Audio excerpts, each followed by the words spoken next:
But while I'm at it, on 1050,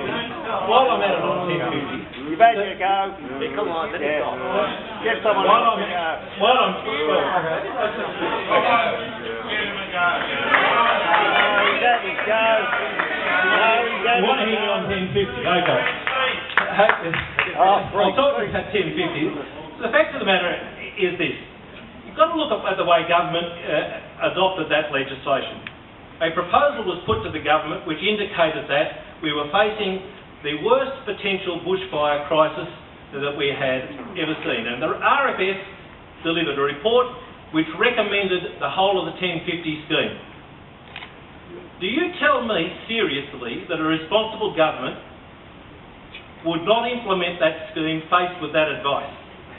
Not in Line Road, Cheltenham. Faced with that advice, the government would have been recalcitrant. Not to have implemented the advice.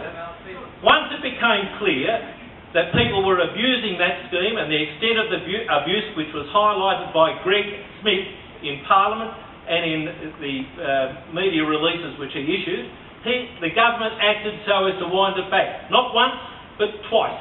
They acted to wind it back. A worse outcome than a full sale. It's just a device used by a government to make us feel comfortable. Now, the real story about the electricity networks is the fact that it's only the networks in the metropolitan areas that are going to get this treatment. Because the Liberals' coalition partners, the Nationals, know what a disaster this is. But they're still connected to communities. They're not a party that spends its time talking to merchant bankers and construction companies to figure out what other ways there are to shovel opportunity from the public purse to the private sector in New South Wales. And that is what you have in the